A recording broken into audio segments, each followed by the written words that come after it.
आप सभी को मेरे तरफ से गुड इवनिंग। आज के क्लास में हम लोग 3D का short question, long question plus objective question करने वाले हैं। इसीलिए आज का क्लास बहुत ही इम्पोर्टेंट है, इसलिए सबको ध्यान से देखिएगा। 3D में सबसे पहले जो है आपको बताए थे direction ratio and direction cosine के बारे में। Direction ratio and direction cosine के बारे में ध्यान से सुनिएगा। बात सारा बात क्लियर हो जाएगा, थ्योरी के साथ क्लियर हो जाएगा ताकि किसी को भी कोई दिक्कत नहीं हो। डायरेक्शन रेशियो को हिंदी में दीर्घ अनुपात कहा जाता है एंड डायरेक्शन कोसाइन को हिंदी में दिक्कोज्याएं कहा जाता है। डायरेक्शन रेशियो और डायरेक्शन कोसाइन क्या होता है, इस बारे में चर्चा हम लोग बहुत विस्तार से कर चुके हैं। तो सबसे पहले चर्चा जो है हम डायरेक्शन कोसाइन के बारे में करने जा रहे हैं। डायरेक्शन कोसाइन, डायरेक्शन कोसाइन के बारे में जब भी बात किया जाए तो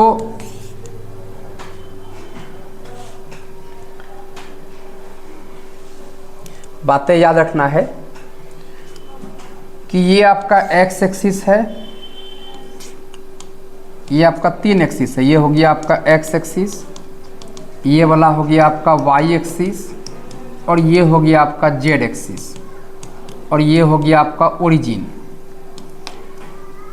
और ये जो है आपका कोई लाइन है जिसको डायरेक्टेड लाइन के नाम से हम लोग जानते हैं। ये आपका कोई लाइन है। याद रखिएगा डायरेक्शन रेशियो और डायरेक्शन कोसाइन जो होता है वो किसी लाइन का निकलता है। तो जब कोई लाइन एक्स एक्सिस के धनात्मक में अल्फा कोण, वाई एक्सिस धनात्मक में बीटा कोण और जेड एक्सिस धनात्मक में गामा कोण का निर्माण करता है, तब इसी कोण को अगर यदि कोस के साथ लगा दिया जाए तब वही आपका डायरेक्शन कोसाइन कहलाता है। तो यहाँ पर एल को अगर कोस के साथ लगा, अल्फा को कोस के साथ लगा दें तो ये हो गया कोस अल्फा, बीटा को कोस के साथ लगा दें तो कोस बीटा, और गामा को कोस के साथ लगा दें तो ये आपका कोस गामा। यही हो गया आपका डायरेक्शन कोसाइन। डायरेक्शन कोसाइन को हम लोग हमेशा एल से, एम से, इसके बाद एन से हम लोग सूचित करते हैं। ये बात तब समझ गए, इसमें कोई दिक्कत नहीं है। तो ये हुआ पहला टाइप जो कि आप जानते हैं।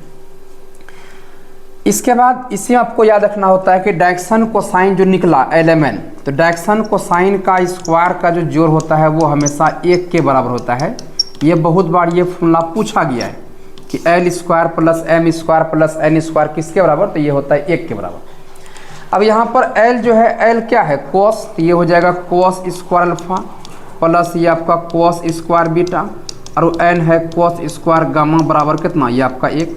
ये भी फॉर्मूला बहुत बार पूछा हुआ है, cos square alpha plus cos square beta plus cos square gamma बराबर कितना, 1। यहाँ तक में किसी को कोई दिक्कत नहीं है, डायरेक्शन कोसाइन बढ़िया सब समझ गए।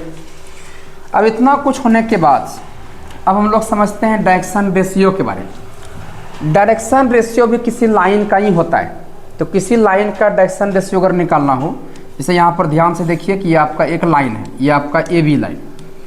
तो ये AB लाइन का अगर डायरेक्शन रेशियो निकालना हो तो यहाँ पर A अगर है तो इसका कुछ ना कुछ कोऑर्डिनेट दिया हुआ है x1, और इसके बाद ये आपका y1, इसके बाद ये आपका z1, और ये दूसरा जो B पॉइंट है इसका जो कोऑर्डिनेट है ये है आपका x2, y2 और ये आपका z2। अगर शॉर्ट भाषा में अगर हम समझावे कि डायरेक्शन रेशियो क्या है, तो आप यह कह सकते हैं कि दो बिंदु के बीच का जो अंतर होता है उसी को डायरेक्शन रेशियो कहा जाता है। और डायरेक्शन रेशियो को हमेशा A, B और C से सूचित करते हैं। तो यहाँ पर दो बिंदु के बीच का डिस्टेंस, जैसे AB लाइन का डायरेक्शन रेशियो जब भी पूछेंगे AB लाइन का डायरेक्शन रेशियो, अब B में A को घटाएंगे तो x2 माइनस x1, तो ये हो गया x2 माइनस x1, फिर ये y2 माइनस y1, इसके बाद जो है ये आपका z2 माइनस ये आपका z1। तो ये जो है आपका निकल गया क्या, तो ये AB लाइन का डायरेक्शन कोसाइन निकल गया। डायरेक्शन रेशियो निकल गया। डायरेक्शन रेशियो को हमेशा A से, इसके बाद B से, इसके बाद C से सूचित करते हैं।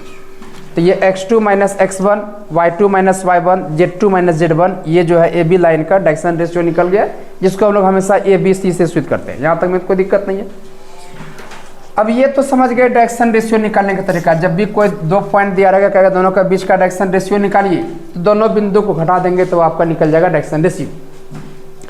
अब डायरेक्शन कोसाइन निकालने का एक और भी तरीका है जो कि बार बार हम यूज करेंगे, उसको भी आप समझेंगे। Direction cosines. डायरेक्शन कोसाइन क्या, अगर यदि आपको डायरेक्शन रेशियो दिया हुआ रहे, मतलब डायरेक्शन रेशियो को हमेशा DRS से लिखते हैं। डायरेक्शन रेशियो अगर आपको A, B एंड C अगर दिया हुआ है और डायरेक्शन कोसाइन लिखने की बात अगर किया जाए, तब ये फॉर्मूला आपको हमेशा याद रखना चाहिए कि वो L बराबर होता है A by under root A square plus B square plus ये C स्क्वायर। इसको ये M बराबर होता है B by under root A square plus B square plus C square, और N बराबर फॉर्मूला होता है C by under root A square plus B square plus ये आपका C स्क्वायर। यहाँ तक में तो कोई दिक्कत नहीं है। जब भी A B C अगर डायरेक्शन रेशियो दिया हुआ हो और डायरेक्शन कोसाइन एलिमेंट अगर निकालना हो तो ये वाला फॉर्मूला आपको याद रखना है। बहुत बढ़िया आपका ऑब्जेक्टिव पूछा भी है। इतना थ्योरी अगर याद रखते हैं तो डायरेक्शन रेशियो, डायरेक्शन कोसाइन का कोई भी सवाल अगर आएगा तो आप आसानी से 12th लेवल में सॉल्व कर सकते हैं, कोई दिक्कत नहीं है। और अभी आपको बोर्ड एग्जाम के लिए ही देखना है, फालतू कुछ देखना ही नहीं है। चलिए, इतना कुछ होने के बाद अब थोड़ा सा आते हैं द स्ट्रेट लाइन के थ्योरी पर। चूँकि 3D का कोई भी सवाल हो बिना थ्योरी का तो सवाल बनेगा नहीं। तो चूँकि मेन कोर्स में तो सबको प्रूफ के साथ बताए हुए हैं, लेकिन यहाँ पर आपको बस इतना याद रखना कि कोई दिक्कत नहीं हो। द स्ट्रेट लाइन चैप्टर में मात्र 2 से 3 बात आपको याद रखना है। पहला बात देखिए क्या, कि एक लाइन का समीकरण आपको याद रखना है जो एक बिंदु जो है आपका A से होके गुजरता हो, x1, y1 और z1 से गुजरे। इसके बाद ये किसी लाइन के समांतर हो और उस लाइन का डायरेक्शन रेशियो जो है वो आपका L, M और ये आपका N हो। फिर से बात सुनिए, एक लाइन का समीकरण जो कि ये बिंदु x1, y1, z1 से होकर गुजरे, इसके बाद इस लाइन के पैरेलल हो और उस पैरेलल लाइन का direction ratios L, M, N हो, तब उसका समीकरण आपको याद रखना है कि ये आपका x माइनस x1 बटे L होता है और y माइनस y1 बटे ये आपका M होता है और z माइनस z1 बटे ये आपका N होता है। हम जो बोले शायद सबको समझ गए होंगे। एक लाइन का समीकरण जो एक बिंदु x1, y1, z1 से होकर गुजरे और एक दूसरे लाइन के पैरेलल हो और उस लाइन का डायरेक्शन रेशियो जो है वो आपका L, M, N हो, तब उसका समीकरण बताए थे x माइनस x1 बटे L बराबर y माइनस y1 बटे M बराबर z माइनस z1 बटे N। अगर मान लीजिए कहीं पर भी ऐसा समीकरण अगर लिखा हुआ है तो तुरंत समझ जाए कि आपका x1, y1 और z1 जो है वैसा बिंदु है जिससे होके गुजर रहा है। अब वेक्टर के रूप में इसको हम क्या माने थे, इसको हम वेक्टर A माने हुए थे, और जिसके पैरेलल है उसको हमेशा हम लोग क्या लिए थे, तो ये आपका वेक्टर B लिए थे। तो यहाँ पर जब भी वेक्टर A अगर पूछेंगे तो आपको बोलना है x1, y1, z1, ये हो गया वेक्टर A। इसके बाद ये आपका L, M, N जो है ये आपका क्या हो गया, तो ये हो गया आपका वेक्टर B। तो वेक्टर B अगर यहाँ पर आपसे पूछेंगे तो आपको क्या बोलना है, ये आपका L, M और ये आपका N। आप वेक्टर A अगर पूछेंगे तो यहाँ पर क्या बोलना है, तो ये आपका x1, y1 और ये आपका z1। लेकिन याद रहे कि बीच में सब जगह माइनस ही होना चाहिए, अगर माइनस नहीं है तो आप माइनस को साथ में लेंगे। तो ये वाला बहुत ही इंपॉर्टेंट ये आपका फॉर्मूला है जो कि आपको याद रखना चाहिए। ऑब्जेक्टिव में भी आता है, बहुत सारा सवाल जब बनाएंगे तो वहाँ पर भी इसका यूज होगा।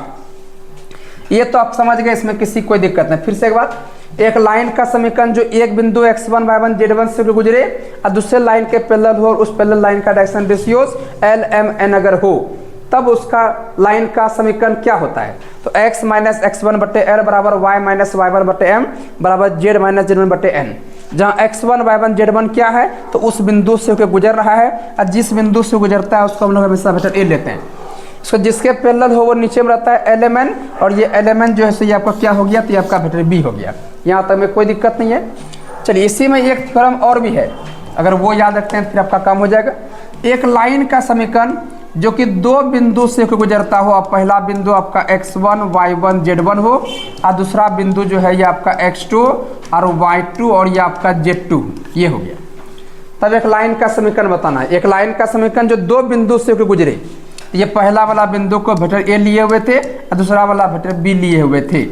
इसका समीकरण क्या प्रूव किए थे, x माइनस x1 बाय ये आपका x2 माइनस x1 बराबर y minus y1 bye y2 minus y1 और z माइनस z1 बाय ये आपका z2 माइनस z1। ये आपको याद रखना है।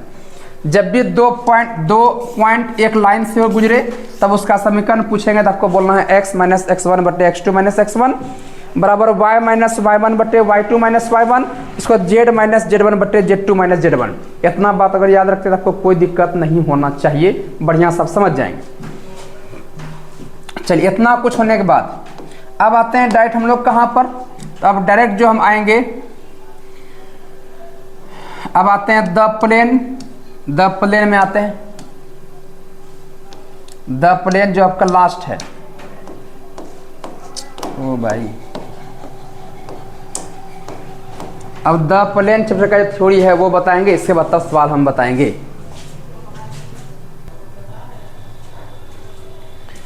चलिए आगे देखिए भाई, अब आते हैं द प्लेन चैप्टर में।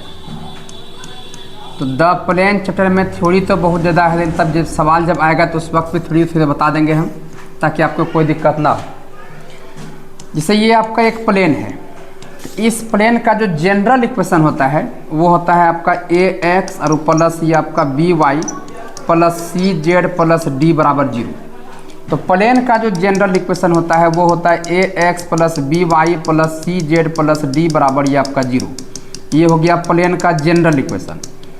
एक बात आपको और याद रखना चाहिए हमेशा, जिससे कि सवाल बनाने में कोई दिक्कत ना हो, कि प्लेन के जनरल इक्वेशन में x, y और z का जो कोफिशिएंट होता है वही आपका नॉर्मल का डायरेक्शन रेशियोज होता है। तो नॉर्मल का जो डायरेक्शन रेशियोज होगा वो आपका क्या हो जाएगा, a, b और ये आपका c हो जाएगा। तो प्लेन के जनरल इक्वेशन में x, y और z का जो कोफिशिएंट होता है वही आपका क्या होता है, डायरेक्शन रेशियो होता है। किसका, प्लेन पर डाले गए लंब का। जैसे ये आपका कोई प्लेन है, इस प्लेन पर मैंने लंब डाला, ये जो लंब डाले हुए हैं तो लंब ये जो नॉर्मल है, ये नॉर्मल का जो डायरेक्शन रेशियो होगा वो आपका प्लेन का जनरल इक्वेशन में एक्स वाई जेड का जो कोफिशिएंट है वही आपका होगा। तो बहुत बार ये आपका पूछा हुआ है, आपको एक प्लेन का समीकरण दिया हुआ है, तब कहता है कि बताइए कि प्लेन का जो नॉर्मल का जो डायरेक्शन रेशियो होगा वो क्या होगा। तो आपको ये बोलना, ये खुद ये सवाल आया हुआ है। जैसे मान लीजिए एक सवाल आपसे दे दें हम कि 7x प्लस ये 4y और माइनस 3z अब प्लस 5 बराबर 0, एक प्लेन का समीकरण है। बताइए कि नॉर्मल का जो डायरेक्शन रेशियो होगा वो क्या होगा। तो कुछ नहीं करना है, आपको एक्स वाई जेड का जो कोफिशिएंट है उसको लिख देना है। तो डायरेक्शन रेशियो जो यहाँ निकल जाएगा नॉर्मल का वो आपका 7 4 माइनस 3 निकल जाएगा। आप देख लीजिए क्वेश्चन नंबर, ये सवाल 3 से 4 बार ये पूछा हुआ सवाल है, इसलिए सब बातों पर ध्यान देना है आपको हमेशा। इतना बात आपको अभी याद रखना है फिलहाल, इसके बाद जब सवाल जब बताएंगे तो वहाँ थोड़ी बताएंगे।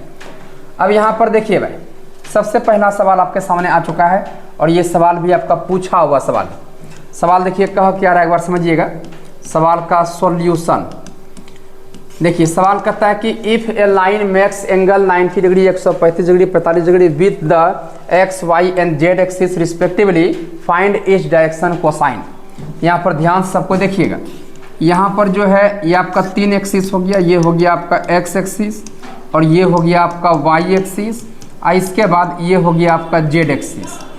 इसके बाद ये जो है ये आपका ओरिजिन हो गया और ये आपका कोई लाइन है और ये जो लाइन है ये एक्स एक्सिस के साथ कोण बना रहा है 90 और वाई एक्सिस के साथ कोण बना रहा है 135 और जेड एक्सिस के साथ कोण बना रहा है 45 डिग्री। तब इस लाइन का डायरेक्शन कोसाइन निकालना है। आपको फॉर्मूला याद रखना है कि एल बराबर ये आपका कोस अल्फा, ये एम बराबर ये आपका कोस बीटा और ये एन बराबर जो है ये आपका कोस गामा। ये कोस अल्फा, अल्फा जो है यहाँ आपका कितना हो जाएगा, तो ये आपका 90, बीटा आपका इतना और ये आपका हो गया गामा। तो ये आपका 90 और कोस 90 का मान आपको पता है कि 0 होता है और ये आपका कोस बीटा, बीटा का 135 डिग्री हो गया। इसी को आप कोस 180 डिग्री और माइनस ये आपका 45 डिग्री लिख सकते हैं। तो ये कोस 180 माइनस थीटा बराबर माइनस कोस थीटा, इसका जो मान हो गया -1/√2। इसके बाद ये आपका कोस गामा और गामा यहाँ कितना है, ये आपका 45, ये कोस 45 का मान 1/√2। तो यही सवाल का आंसर हो गया। तो एल का मान 0, एम का मान -1/2 और एन का मान 1/2। आंसर चेक करना हो सबका स्क्वायर करके जोड़िए, ये आपका 1 के बराबर होना चाहिए। ये सवाल बहुत ही इंपॉर्टेंट है, इसको आप देख लेंगे। चलिए आगे नेक्स्ट सवाल। अब आगे देखिए भाई, नेक्स्ट सवाल है, कहता है कि if a line has the direction ratios 3 4 -4 then and its direction cosines इतना। ये सवाल देखिए आपका 2021 में बिहार बोर्ड में पूछा हुआ है, इसलिए सवाल आपका बहुत ज़्यादा इंपॉर्टेंट है, इसको आप तैयार रखेंगे। सवाल देखिए पहले कहता है क्या, इसको समझिए। कहता है कि एक लाइन का डायरेक्शन रेशियो जो है वो आपका 3 4 -5 है, तब लाइन का डायरेक्शन कोसाइन क्या होगा बताइए। तभी जस्ट मैंने थ्योरी बताया, डायरेक्शन रेशियो दिया रहना इसका मतलब यह हुआ कि आपको ए दिया हुआ है, ए का मान आपको दिया हुआ है 3, सर बी का जो मान है वो आपका 4 दिया हुआ है, एंड यहाँ पर सी का जो मान है -5 दिया है। अब कहता है कि डायरेक्शन कोसाइन निकालिए। तो डायरेक्शन कोसाइन निकालने के लिए सबसे पहले आप √a² plus b² plus c² आप निकाल लें। ये हो जाएगा ये 3 का स्क्वायर आप प्लस ये आपका 4 का स्क्वायर आप प्लस ये c मतलब -5 का स्क्वायर, तो ये आपका हो जाएगा 9 प्लस 16 प्लस ये आपका 25, तो ये हो जाएगा कितना √, ये आपका 50। अब निकालना क्या है डायरेक्शन कोसाइन, मतलब LMN की बात किया जा रहा है। तो आपको L बराबर अभी जस्ट मैंने फुलना बताया कि a/√a² प्लस b² प्लस ये c²। M बराबर फॉर्मूला होता है b/√a² प्लस b² प्लस ये c², और n बराबर फॉर्मूला होता है c/√a² प्लस b² प्लस ये c²। अब यहाँ पर a का जो मान है वो कितना है 3, और ये पूरे का जो मान अभी जस्ट निकाले हुए हैं कितना √, ये आपका 50। यहाँ पर b का मान कितना, ये आपका 4, और ये पूरे का मान निकला हुआ है √50, और c का जो मान है वो आपका -5, और ये पूरे का मान कितना, ये आपका √50। ये इसका आंसर हो गया। तो डायरेक्शन रेशियो ABC दिया हुआ है, LMN निकालने की बात किया जा रहा था, तो फॉर्मूला अगर याद है तो सबका मान बैठा देंगे तो हो जाएगा। बहुत इंपॉर्टेंट सवाल, इस टाइप का सवाल अक्सर आते रहता है। चलिए आगे देखिए, नेक्स्ट सवाल क्या कहता है। कहता है कि find the values of P so that the lines इतना एंड इतना and perpendicular to each other. ये सवाल भी देखिए बिहार में पूछा हुआ है, तो सवाल आपका बहुत ही अच्छा है। देखिए भाई, सवाल का हम सॉल्यूशन करने जा रहे हैं। सबसे पहले जो 2 लाइन दिया गया है पहले उसको आप लिखें। एक लाइन आपका ये दिया हुआ है और दूसरा ये लाइन दिया हुआ है, और दोनों लाइन एक दूसरे का परपेंडिकुलर दिया हुआ है। तब कहता है कि P का मान निकालिए।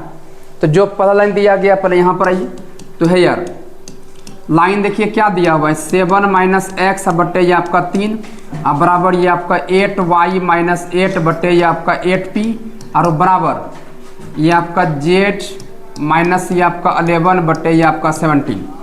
अब ये लाइन को पहले सही करना पड़ेगा, लाइन ये आपका पूरी तरह से सही है नहीं, तो x यहाँ पहले होना चाहिए। तो माइनस से जब कॉमन लेंगे तो x - 7 बाई आपका 3, यहाँ पर 8 कॉमन लीजिए तो y - 1 बाई आपका 8p। इसके बाद यहाँ पर z - 11 बटे ये आपका 17। तो इसी को आप लिख सकते हैं x - 7 बाय -3।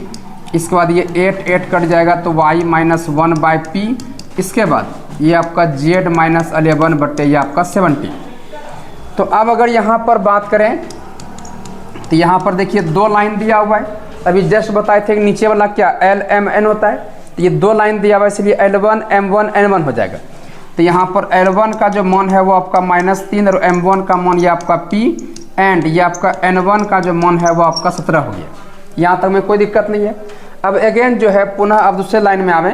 दूसरा लाइन देखिए समीकरण दिया हुआ है ये वाला, क्या दिया हुआ है, तो 8 - 8x बाय ये आपका 3p, और बराबर ये आपका y - 5 बराबर ये 1/1, और z - 7 - z, और बाय ये आपका 5।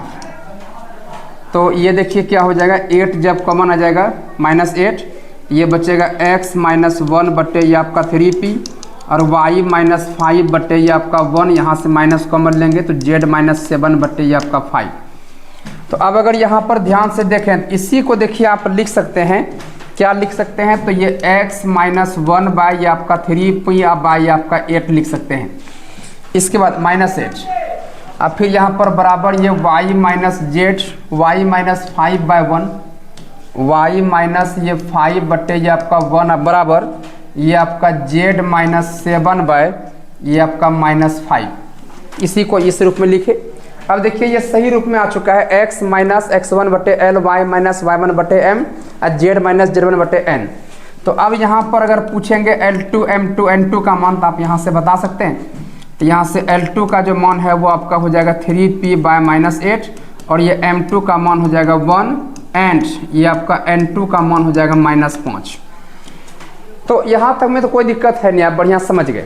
अब याद रखना है आपको एक बात, जब 2 लाइन अगर परपेंडिकुलर हो तो givens line are perpendicular, given lines are perpendicular, दिए गए लाइन जो है वो आपका लंब है, परपेंडिकुलर है। इसीलिए आपको फॉर्मूला याद रखना है कि L1 L2 प्लस ये M1 M2 प्लस ये N1 N2 बराबर ये आपका 0। ये प्रूफ भी मैंने किया हुआ है। तो दिए गए लाइन परपेंडिकुलर हैं इसीलिए ऐसा है। अब सब का मान रखेंगे तो P का मान अपने आप निकल जाएगा। तो L1 का मान देखिए आपका यहाँ पर है -3 और ये L2 का मान है ये आपका 3 बटे ये आपका -8 प्लस ये M1 का मान है ये आपका P और ये M2 का जो मान है वो M1 है और N1 का मान है ये आपका 17 और L2 का मान है -5 और बराबर ये आपका 0। अब ये आपका हो जाएगा 9P और बटे 8 अब प्लस ये P और ये आपका ये 85 और बराबर ये आपका 0। अब अगर यहाँ पर ध्यान से देखेंगे भाई तो एलसीएम अगर लीजिएगा तो 8 आ जाएगा, तो 9P और प्लस ये आपका 8P और बराबर ये आपका 85। अब अगर ध्यान से देखें तो ये हो जाएगा 17P और बटे 8 बराबर ये आपका 85। तो ये आपका कट जाएगा कितना 5 बार में। तो यहाँ से P का मान देखिए कितना निकल गया, तो P का मान निकल गया 8 पंचे 40। तो यहाँ तक में किसी को कोई दिक्कत नहीं होनी चाहिए, यही P का मान आपको निकालना भी था। तो कितना आसान सवाल दिया हुआ है। इसी टाइप का एक सवाल और भी पूछा हुआ है, इस तरह का सवाल बार बार पूछते रहता है। तो जब भी 2 लाइन दिया रहे तो वहाँ से क्या करेंगे, फ्रेश रूप में पहले L1 M1 N1 निकालेंगे, फिर दूसरे लाइन से L2 M2 N2 निकालेंगे। 2 लाइन अगर परपेंडिकुलर दिया हुआ है तो आप यहाँ पर लिखेंगे गिवेंस लाइन है परपेंडिकुलर टू ईच अदर।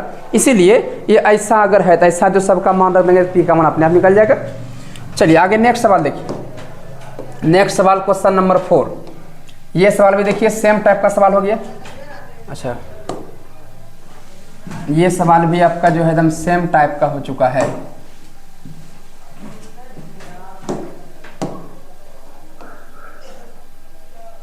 देखिए सवाल क्या कहता है, पर सुनिएगा। कहता है find the values of P so that the lines इतना एंड इतना are perpendicular to each other, mutually perpendicular to each other. ये सवाल देखिए 2019 में 2020 में सवाल पूछा हुआ है, तो बहुत ही इंपॉर्टेंट ये आपका सवाल है। तो अब यहाँ पर आपको देखने की जरूरत है। हाँ देखिए भाई, सवाल का सॉल्यूशन करने जा रहे हैं। एकदम सेम टाइप का सवाल है, बढ़िया से कॉन्सेप्ट भी क्लियर हो जाएगा और सवाल भी सॉल्व हो जाएगा। यहाँ देखिए जो लाइन दिया गया उसको लिखिए आप, गिवन लाइन्स आर, लाइन दिया गया है 11 - x बटे ये आपका P अब बराबर ये आपका 3y और -3y ये आपका 2 और इसके बाद ये आपका 17 - z बाय ये आपका 5। तो ये लाइन फ्रेश रूप में दिया हुआ नहीं है। फ्रेश रूप में होने के लिए x y z पहले होना चाहिए।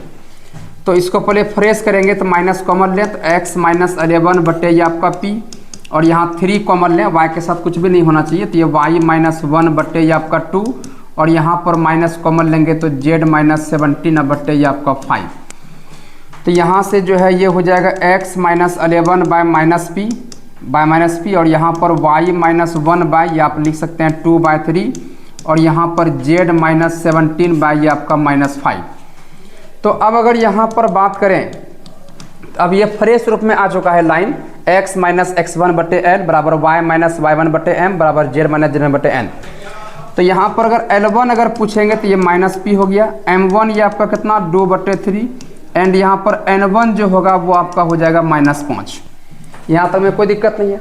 अब दूसरा लाइन में आइए आप, अगेन दूसरा लाइन में जब आएंगे, दूसरा लाइन देखिए आपका यहाँ दिया हुआ है कि x - 22 बटे ये आपका 3p और इसके बाद ये आपका 2y - 7 बाय ये आपका 27p अब बराबर ये आपका z - 100 बाय ये आपका 6/5 ये दिया हुआ है। ये भी कुछ हद तक सही दिया हुआ है, लेकिन इसको सही करना पड़ेगा अभी और। तो यहाँ से देखिए भाई, ये तो खैर सही है, x - ये 22 बटे ये आपका 3p। इसके बाद यहाँ से आप 2 ऊपर से कॉमन लेंगे जैसे, तो 2 जब कॉमन लेंगे तो ये हो जाएगा y - 7/2 और बटे में ये आपका 27p और बराबर यहाँ देखिए ये वाला तो सही दिया हुआ है। तो z - ये आपका 100 बाय ये आपका 6 और बाय ये आपका 5। तो यहाँ पर देखेंगे तो ये हो जाएगा x - 22 बाय ये आपका 3p और ये y - 7/2 और बाय ये आ जाएगा नीचे, तो ये 27p बटे ये आपका 2 हो जाएगा और यहाँ पर z माइनस 100 बाय ये आपका 6 बाय ये आपका 5 हो जाएगा। यहाँ तक में कोई दिक्कत नहीं है। तो अब यहाँ ये फ्रेश रूप में आ चुका है, x माइनस x1 बटे एल बराबर y माइनस y1 बटे एन बराबर z माइनस z1 बटे एन। तो अब यहाँ पर अगर बात करेंगे कि भाई L2 M2 N2 बोलिए तो L2 का मान 3p और ये N2 का मान हो जाएगा 27p या बटे 2 एंड यहाँ पर L1 ये M2 हो जाएगा और ये N2 का मान ये हो जाएगा 6/5। कोई दिक्कत नहीं यहाँ तक। चूँकि ये जो लाइन है ये दोनों एक दूसरे के परपेंडिकुलर दिए हुए हैं, इसीलिए आपको कहता है P का मान निकालिए।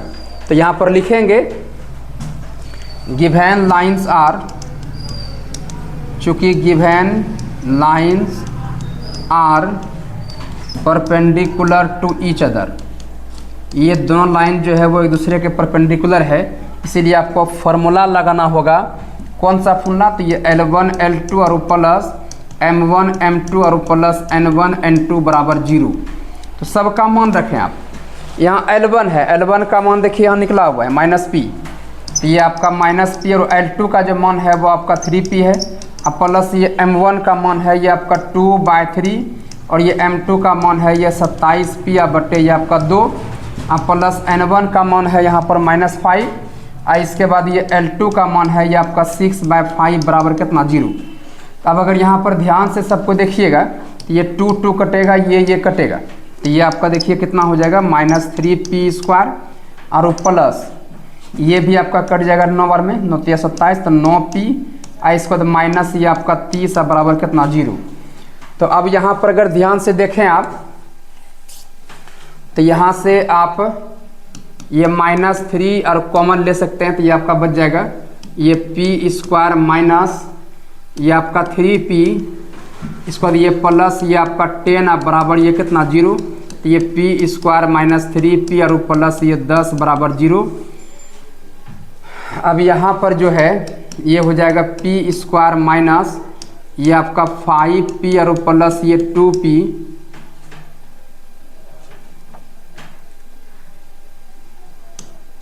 5p और माइनस ये आपका 2p, अच्छा माइनस में है ना,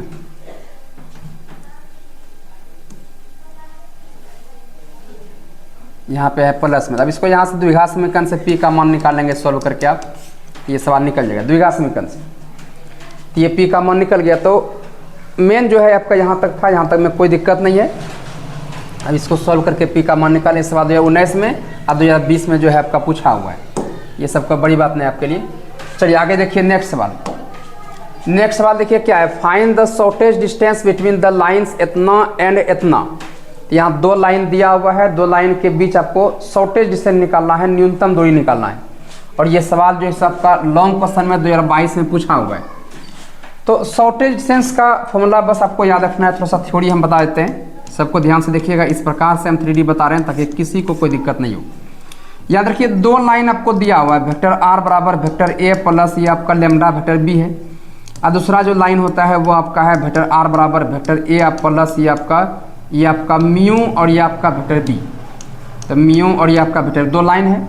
ये 2 लाइन के बीच का अगर शॉर्टेज डिस्टेंस निकालना हो तो फॉर्मूला आपको याद रखना पड़ेगा कि ये आपका a2 माइनस ये आपका a1 वेक्टर, इसके बाद ये आपका डॉट b1 क्रॉस ये आपका b2 वेक्टर और बाय ये आपका b1 वेक्टर क्रॉस ये आपका b2 वेक्टर का मैग्नीट्यूड। तो यहाँ पर जो है 2 लाइन है, इसलिए आपका पहला लाइन हो जाएगा और ये आपका जो है ये आपका दूसरा लाइन हो जाएगा। तो ये सब जगह b1 a1 b1 अब a2 b2। तो अगर 2 लाइन दिया हुआ है, 2 लाइन के बीच का शॉर्टेज निकालना हो तो आप ये वाला फॉर्मूला लगाएंगे। तो यहाँ पर ध्यान से देखिएगा, जो लाइन दिया गया पहले उसको लिखते हैं हम सॉल्यूशन। बहुत ज़्यादा VVI ये आपका सवाल है, इसलिए सबको देखना है।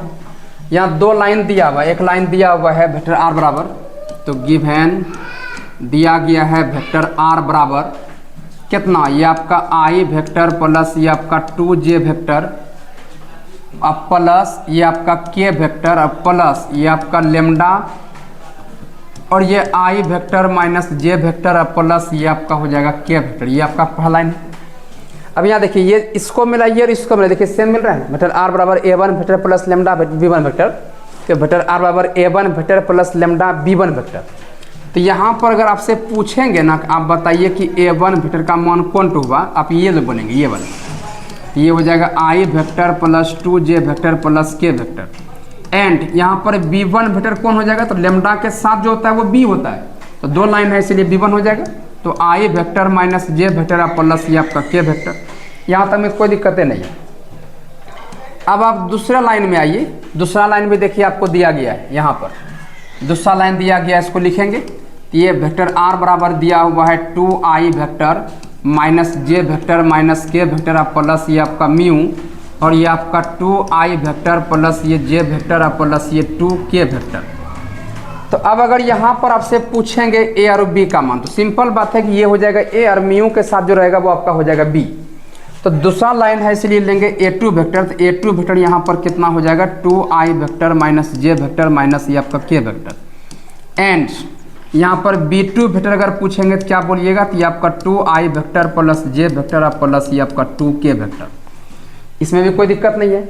तो अब अगर ध्यान से देखेंगे तो अब यहाँ पर ये देखिए कि A1 B1 A2 B2 सब कुछ आ चुका है। अब सब कुछ अगर आ गया भाई, आपको क्या करना है, शॉर्टेज डिस्टेंस का फॉर्मूला देखना है, ये आपको याद रखना है। इसमें देखिए ज़रूरत किसका किसका है, जितना जिसका ज़रूरत है पहले उसको निकाल लें। पहले आपको ज़रूरत है A2 vector minus A1 vector का, उसको निकालिए। तो A2 वेक्टर और माइनस ये आपका A1 वेक्टर का मान निकालते हैं पहले हम। तो A2 वेक्टर देखिए यहाँ पर है, ये है आपका 2I vector minus J vector minus K vector, और माइनस A1 वेक्टर आपके पास यहाँ पर है, तो वो आपका कितना है, तो ये आपका I vector plus 2J vector plus ये आपका K वेक्टर। तो यहाँ से देखिए A2 वेक्टर और माइनस ये आपका A1 वेक्टर, दो घटाव कीजिए, तो ये आपका हो जाएगा 2I वेक्टर माइनस ये आपका J vector minus K vector minus I minus ये 2J और माइनस ये आपका K। तो यहाँ से देखिए A2 vector minus A1 vector निकल जाएगा, ये 2 और माइनस 1 ये आपका 1 हो जाएगा, माइनस 1 माइनस 2 माइनस 3 हो जाएगा, और माइनस 1 माइनस 2 हो जाएगा। ये आपका A2 vector minus A1 vector निकल गया। इसमें तो कोई दिक्कतें नहीं है। अब क्या करना है, आपको B1 vector cross B2 vector निकालना है। तो B1 वेक्टर आपके पास है यहाँ पर, और B2 वेक्टर भी आपके पास है। 2 वेक्टर का क्रॉस प्रोडक्ट भी निकालने के लिए आपको आता है, तो वो हम लोग निकाल लेंगे। हमारे पास स्पेस चाहिए, तो A2 vector minus A1 vector का मान यहाँ पर लिख लेते हैं जो हम यूज करेंगे। A2 वेक्टर माइनस ये आपका A1 वेक्टर का मान आ चुका है, ये I वेक्टर माइनस ये आपका 3J वेक्टर माइनस ये आपका 2K वेक्टर, ये आ चुका है। इस सब में किसी को कोई दिक्कत नहीं होना चाहिए। चलिए अब आगे देखिए। तो अब निकालना है B1 vector cross B2 vector, निकाल लेंगे। तो 9 अब देखिए, अब निकालना है B1 vector cross B2 vector. 2 vector का क्रॉस पर निकालने के लिए पहले जो है डिटरमिनेंट का सिंबल लगाते हैं। इसके बाद यहाँ पर I वेक्टर, यहाँ J वेक्टर, यहाँ K वेक्टर। अब आइए वेक्टर B1 में, वेक्टर B1 आपका यहाँ पर है, I J K का जो कोफिशिएंट है उसको लिखिए। I वेक्टर का कोफिशिएंट 1, J वेक्टर का कोफिशिएंट -1 और ये आपका 1, और ये B2 वेक्टर यहाँ पर है। अब यहाँ पर I J K का जो कोफिशिएंट है उसको लिखिए, तो 2, 1 और ये आपका 2। इसमें कोई दिक्कत नहीं होना चाहिए। अब इसको आप सोल्व करें, तो सोल्व करने के लिए आपको आता है, डिटरमिनेंट जब सोल्व करेंगे तो मान निकल जाएगा।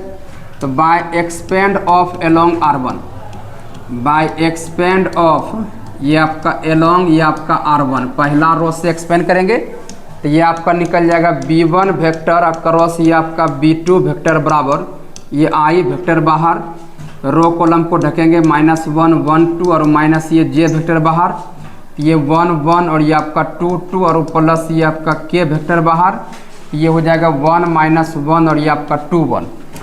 तो ये देखिए आपका निकल जाएगा B1 वेक्टर क्रॉस ये आपका B2 वेक्टर बराबर I वेक्टर, और ये -2 -1 और माइनस J वेक्टर, ये 2 -2 प्लस ये आपका K वेक्टर, तो ये 1 प्लस ये आपका 2। तो यहाँ से जो है B1 vector cross B2 vector का मान निकल जाएगा -3I वेक्टर, और माइनस ये आपका 0J वेक्टर और प्लस ये आपका 3 और ये आपका K वेक्टर। ये B1 vector cross B2 vector निकल गया।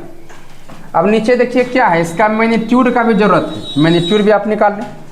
तो चूंकि इसका मैग्नीट्यूड अगर निकालेंगे तो मैग्नीट्यूड निकालने के लिए भी आपको आता है कि सबसे पहले आप रूट लगाएंगे आई वेक्टर का कोफिशिएंट का स्क्वायर, आप प्लस देते हैं जे वेक्टर के कोफिशिएंट का स्क्वायर, आप प्लस ये आपका के वेक्टर का कोफिशिएंट का स्क्वायर। तो 9 प्लस 9 आपका कितना अंडर रूट, ये आपका 18। इसी को आप लिख सकते हैं ये आपका 3√2। सबका तो मान निकल ही गया। अब शॉर्टेज डिस्टेंस के फुलना में आइए, सबका मान रख दीजिए, बस हो जाएगा। तो ये सबको कॉपी में एकदम लिखते हुए चलना है। लिखना क्या है, अब तो ऐसे देखना है भाई, ऐसे ऐसे होता है। 9 अब आप जानते हैं कि शॉर्टेज डिस्टेंस बराबर फॉर्मूला होता है ये आपका a2 vector minus a1 vector dot ये आपका b1 वेक्टर क्रॉस ये आपका b2 वेक्टर, अब बट्टे में इसका मैग्नीट्यूड, तो b1 वेक्टर क्रॉस ये b2 वेक्टर का मैग्नीट्यूड। तो अब देखिए ये क्या हो जाएगा, शॉर्टेज डिस्टेंस बराबर a2 माइनस a1 वेक्टर का जो मान है वो आपने वहाँ निकाल कर रखा हुआ है। ये है आपका i vector minus 3j vector और माइनस ये आपका 2k वेक्टर और डॉट ये b1 vector cross b2 vector का मान यहाँ पर है माइनस 3i वेक्टर और माइनस 0j वेक्टर और प्लस ये आपका 3k वेक्टर और बाएँ इतना का मैग्नीट्यूड भी आपका निकला हुआ है कितना, ये आपका 3√2। इसमें तो कोई दिक्कतें नहीं होना चाहिए। चलिए अब इतना कुछ होने के बाद जो है अब इसको सॉल्व कर लें आप। तो शॉर्टेज डिस्टेंस बराबर देखिए 2 वेक्टर का डॉट प्रोडक्ट निकालने आपको आता है, सेम वेक्टर के कोफिशिएंट के साथ गुना करके जोड़ेंगे। तो -3 और प्लस 0 और माइनस ये 6 अब बाय ये आपका 3√2। तो ये हो जाएगा शॉर्टेज डिस्टेंस बराबर ये आपका -9 बाय ये आपका 3√2। तो ये आपका कटेगा 3 बार में, तो यहाँ से शॉर्टेज डिस्टेंस का मान आ जाएगा 3/√2। माइनस में है प्लस में लेना है क्योंकि डिस्टेंस कभी नेगेटिव नहीं होती है। तो यही सवाल देखिए 2022 में पूछा हुआ है, बहुत तो सवाल जो ऐसा पूछा हुआ है, बहुत इंपॉर्टेंट है भाई। चलिए आगे देखिए नेक्स्ट। अब ये सवाल देखिए, ये भी सवाल 2014 में पूछा हुआ है, ये सवाल खुद से बना सकते हैं। 2014 में ये सवाल पूछा है, कहता है find the shortage distance between the lines इतना एंड इतना। 2 लाइन दिया गया, दोनों के बीच शॉर्टेज डिस्टेंस निकालना है, निकल जाएगा। तो ये आपका सवाल आपसे बन जाएगा क्वेश्चन नंबर 6। क्वेश्चन नंबर 7 जो है ये हम अभी बताएंगे, बहुत ही इंपॉर्टेंट ये आपका सवाल है, इसको पहले उतार ले आप। चलिए आगे देखिए नेक्स्ट क्वेश्चन है। क्वेश्चन है find the angle between 2 diagonals of a cube. तो ये सवाल आपका है जो कि बताए हुए हैं मेन कोर्स में, क्रैश कोर्स में बताए हुए हैं। इसी पर ये सवाल उतना पूछा नहीं है, लेकिन इस पे 4 डायगोनल का है, 4 डायगोनल का। यहाँ 2 डायगोनल दिया हुआ है, 4 डायगोनल वाला जो है सवाल वो पूछा हुआ है बहुत बार। तो 4 डायगोनल वाला सवाल अभी हम बताएंगे, तो वो जब हो जाएगा तो ये सवाल अपने आप से बन जाएगा। बाकी कॉपी देख लेंगे आप। यहाँ पर देखिए भाई आगे नेक्स्ट यहाँ पर है, देखिए कहता है कि a line makes angle alpha beta gamma and delta with the diagonals of a cube proved इतना। कहता है कोई एक लाइन है जो क्यूब के चारों डायगोनल के साथ अल्फा बीटा गामा और डेल्टा कोण का निर्माण कर रहा है। तब साबित कीजिए कि को स्क्वायर अल्फा प्लस को स्क्वायर बीटा प्लस को स्क्वायर गामा प्लस को स्क्वायर डेल्टा बराबर 4/3। ये सवाल जो है 2011 में ये सवाल पूछा हुआ है, तो बहुत इंपॉर्टेंट सवाल है।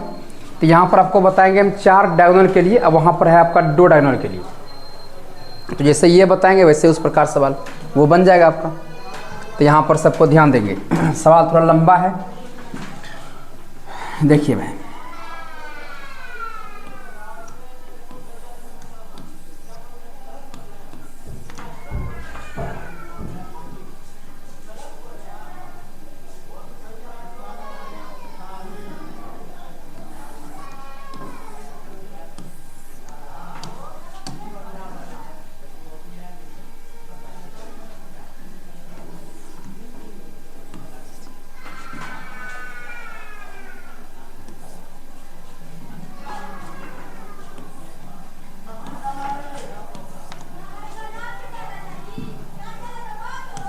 ये हो गया आपका x एक्सिस, ये हो गया आपका y एक्सिस और ये हो गया आपका z एक्सिस।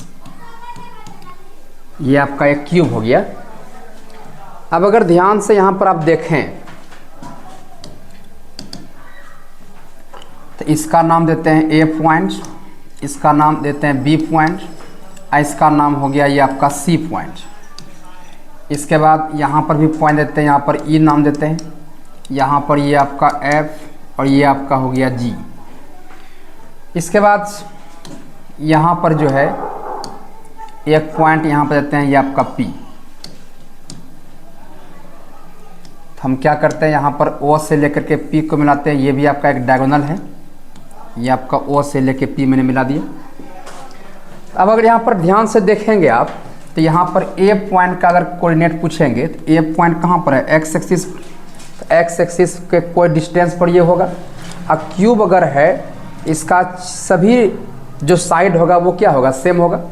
तो मान लेते हैं इसका जो साइड है वो आपका ए है, तो सब का सब क्या हो जाएगा, ए हो जाएगा। तो ये जो आपका ए पॉइंट है ये आपका एक्स एक्सिस पर है, तो एक्स एक्सिस के कुछ डिस्टेंस पर होगा। तो मान लेते हैं ए डिस्टेंस पर है, तो ये आपका हो जाएगा ए 0 0। एक्स एक्सिस पर एक्स का मान होगा, वाई का मान 0, जेड का मान 0।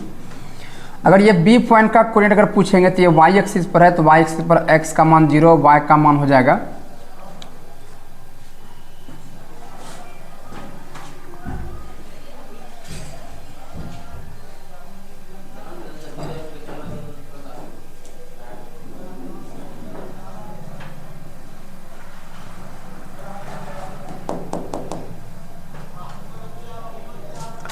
तो यहाँ पर देखिए ये आपका बी पॉइंट जो होगा वो आपका क्या हो जाएगा, वाई एक्सिस पर है, तो वाई एक्सिस पर एक्स का मान 0, इस पर वाई का मान भी यहाँ पर क्या हो जाएगा 1, सॉरी ए हो जाएगा, इसको जेड का मान हो जाएगा 0।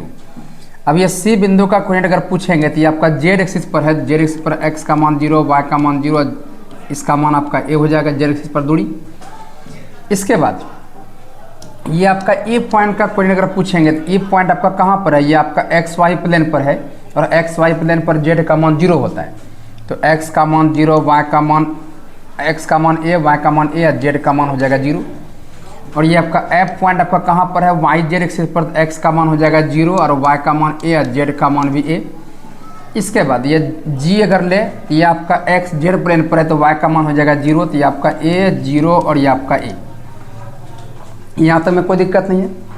इसको ये जो पी पॉइंट है तो ये पी पॉइंट का जो कोऑर्डिनेट होगा ये आपका हो जाएगा, तीनों यहाँ पर होना है, एक्स वाई और ये आपका जेड। तो यहाँ पर 4 डायगोनल को देखना है, 4 डायगोनल यहाँ पर कौन कौन सा है, सबको यहाँ पर ध्यान से देखिएगा 4 डायगोनल यहाँ पर कौन कौन सा है। पहले इस फिगर को आप उतार लें।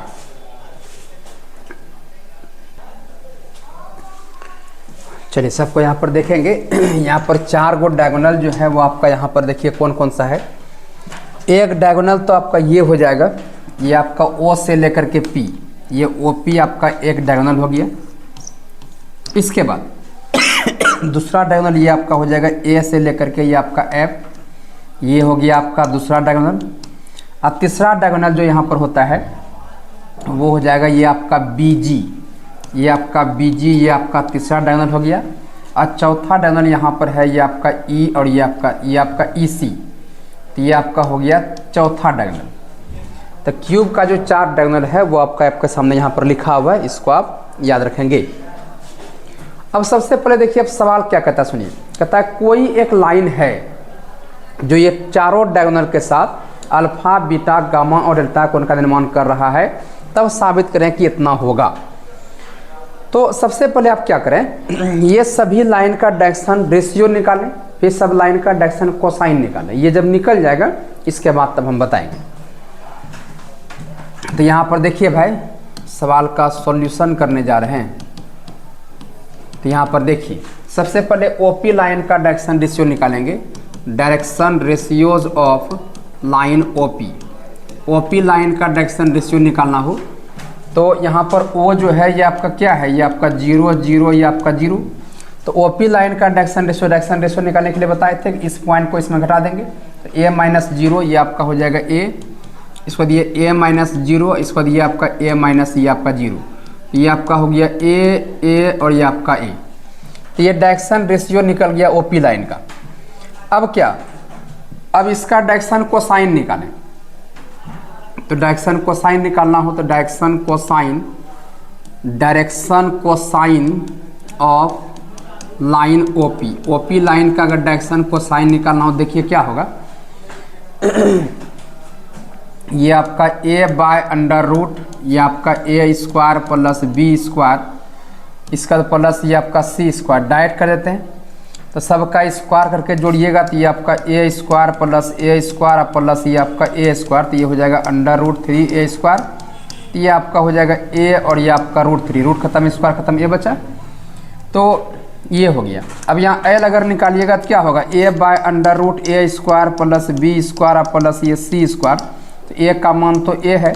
अब बाकी ये पूरे का स्क्वायर करके जब जोड़िएगा तो ये आपका a रूट 3 आया, ये कटा तो कितना हुआ 1 बाय रूट 3, l भी आएगा इतना, m भी इतना, n भी इतना, तो डायरेक्ट हम कर दिए, तो ये हो जाएगा 1 बाय रूट 3, इसके बाद ये 1 बाय रूट 3 और ये आपका 1 बाय रूट 3। अब यहाँ पर ध्यान से देखिएगा, अब क्या कहता है सवाल समझिए, कहता है कोई लाइन है जो इस डायगोनल के साथ अल्फा कोण का निर्माण कर रहा है। Let a line whose direction cosines are, ये आपका एल एम एंड एन। माना कि एक लाइन है जिसका डायरेक्शन कोसाइन जो है ये आपका एल एम और एन है। तो अब क्या, अब कहता है कि ये जो लाइन है इस लाइन के साथ क्या कर रहा है, अल्फा कोण का निर्माण कर रहा है। तो यहाँ पर देखिए कि इस लाइन का भी डायरेक्शन कोसाइन मालूम है, इस लाइन का भी डायरेक्शन कोसाइन मालूम है, तो आपको फॉर्मूला बता चुके हैं। दो लाइन का डायरेक्शन कोसाइन अगर रहे, दोनों के बीच का कोण निकालने का फॉर्मूला क्या बताए थे, cos थीटा बराबर L1 L2 plus M1 M2 plus N1 N2। तो यहाँ पर देखिए ये आपका cos और ये जो लाइन है इस डायगोनल के साथ मान लेते हैं कि अल्फा कोण का निर्माण कर रहा है, तो ये आपका cos अल्फा बराबर क्या होगा L1 L2। L1 का काम इस ये ले लीजिए, इतना गुना इतना प्लस इतना गुना इतना प्लस इतना गुना इतना, तो ये हो जाएगा L, इसके बाद ये 1 बाय ये आपका रूट 3 प्लस ये आपका m और ये 1 बाय ये आपका रूट 3 प्लस ये n और ये 1 बाय ये आपका रूट 3। तो यहाँ से देखिए cos अल्फा बराबर ये मान आ गया L बाय रूट 3 प्लस ये m बाय ये आपका रूट 3 और प्लस n बाय ये आपका रूट 3। ये वो जो लाइन है ये पहला डायगोनल के साथ कोण अल्फा बना करके इतना निकाल ली। अब अगेन पुनः जो है, पुनः देखिए आप क्या करें, ये ए एफ लाइन का डायरेक्शन कोसाइन निकालें, डायरेक्शन कोसाइन निकालना है तो ए एफ लाइन का पहले डायरेक्शन रेशियो निकालना पड़ेगा। डायरेक्शन रेशियोज ऑफ ये आपका लाइन ए एफ लाइन का डायरेक्शन रेशियो, ये देखिए आपके पास यहाँ पर है और ये आपका एफ देखिए यहाँ पर है, तो इसका डायरेक्शन कोसाइन निकालेंगे तो ये एफ माइनस इतना, तो ये आपका कितना होगा, ये हो जाएगा 0 माइनस ये आपका ए, डिफरेंस कीजिए ए माइनस ये आपका 0 और फिर ए माइनस 0, ये हो जाएगा माइनस ए और ये आपका ए और ये आपका ए। ये तो डायरेक्शन रेशियो निकला। अब डायरेक्शन कोसाइन अगर निकालना हो तो डायरेक्शन कोसाइन ऑफ ये आपका लाइन ए एफ बराबर क्या होगा, ये आपका ए बाय, ध्यान दीजिएगा इस सब को स्क्वायर करके जोड़िएगा तो ये आपका इतने आ जाएगा अंडर रूट ए रूट 3 आएगा, फिर यहाँ ए और ए कट जाएगा तो ये कितना हो जाएगा -1 बट्टे ये आपका रूट 3 और ये 1 बट्टे रूट 3 और ये भी हो जाएगा 1 बट्टे रूट 3।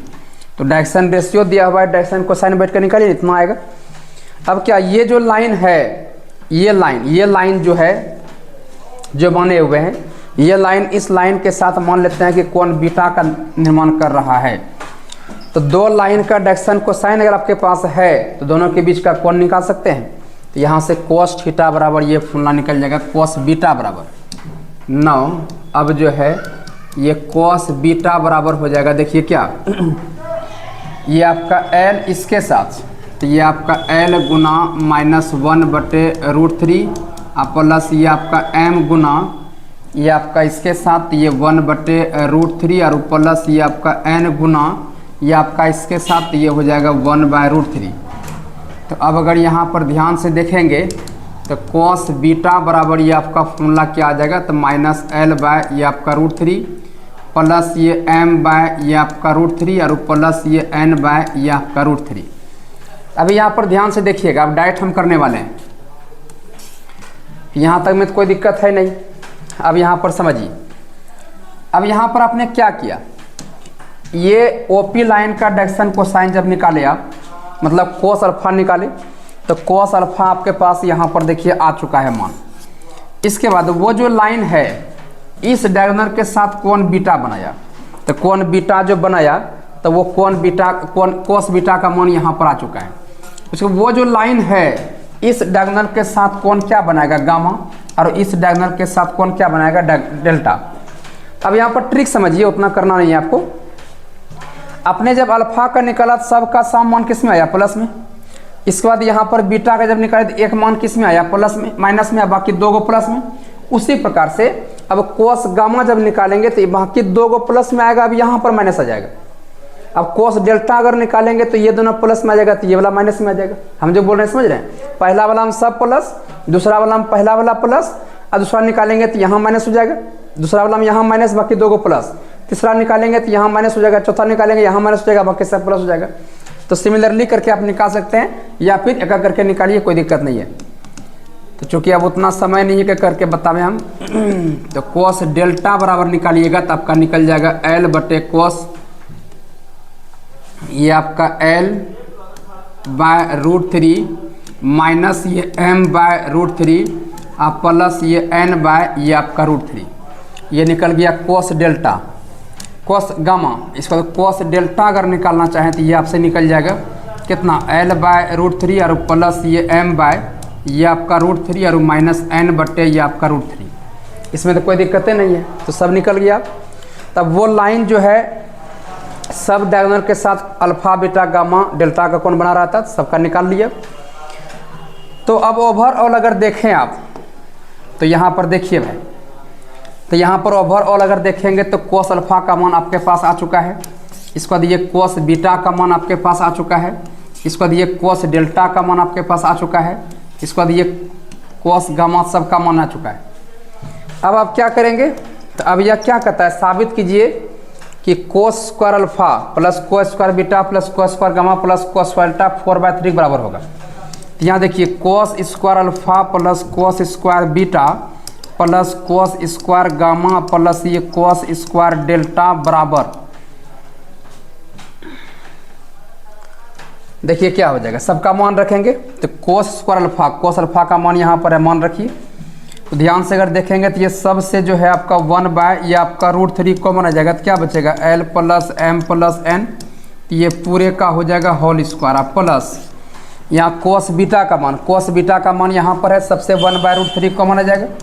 तो 1/√3 कॉमन आएगा तो क्या बचेगा माइनस एल प्लस एम और प्लस ये आपका एन का होल स्क्वायर प्लस यहाँ कोस स्क्वायर डेल्टा, तो कोस डेल्टा का मान ओ भाई कोस स्क्वायर गामा और यहाँ डेल्टा, कोस स्क्वायर गामा देखिए यहाँ पर है तो 1/√3 ये आपका पूरे से जो है ये आपका कॉमन आ जाएगा।